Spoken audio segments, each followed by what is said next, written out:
Dit project is geschikt voor alle kinderen vanaf 4 jaar tot en met mensen die de avond, MAVO, HAVO doen.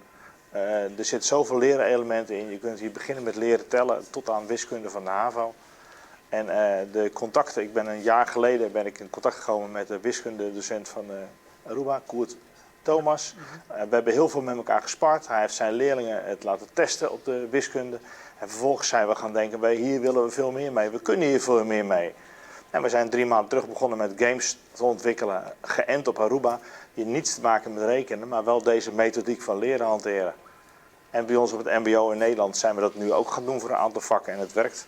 Ja. De bedoeling is dat je dus 2 kaartjes bij elkaar zoekt die bij elkaar horen. Dus denk even aan memorieën, maar het gaat veel dieper dan memory, want de kaartjes hoeven niet op elkaar te lijken. Je zoekt dus een vraag, 3 keer 5 is 15, maar de wortel van 81 is 9. Die kan je zoals bij elkaar getellen, krijg je weer een andere uitkomst. En zo zijn we ook plaatjes erin gaan werken. We hebben ontdekt dat kinderen die moeite hebben met lezen, maar wel plaatjes kunnen zien, ook makkelijk kunnen leren. Breuken leren op deze manier is heel eenvoudig. We hebben het project zodanig neergezet met de stichting Reken mee vanuit Nederland. Is het voor kostprijs op de markt gezet. Voor nog geen €5 per jaar kan je alles. Dus dat is geen barrière. En wij bieden de scholen aan die kunnen zorgen dat die kinderen het kunnen hebben. De particulier kan het ook. Maar de kinderen krijgen een privé-account, dus die kunnen er thuis ook mee aan de slag. Als je particulier wilt hebben, ga je gewoon naar rekenduo.nl, dan volg je alles en dan heb je binnen een minuut het afgesloten.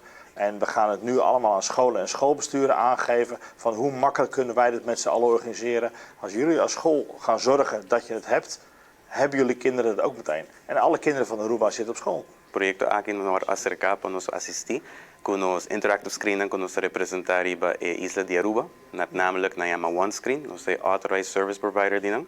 Dat traga para business e education, ta algo hopi tool interessante para usa, vooral hoje em dia para bahasi turbo contenido interactive, ta algo echt tremendo. Nos atrese solução de sentido é hardware, é solução que não tem que é software, que é content, que trabalha perfeitamente com os hardware. Então, é importante que é interativo, dus bobo touch, é interact com ele, dus todo content te vira algo que bobo interactive, liga se algo com ele. Então, nós estamos enfocando na parte de educação, dus se botem classe, então botem muito não que boque duna uma maneira que botem conteúdo que boque ser interativo, é bom tool que bobo usa. E também em business, se botem conference, botem uma maneira que bote assim remote conversation com ele na fo, e botem presentation que botem duna, é awesome tool que bobo usa.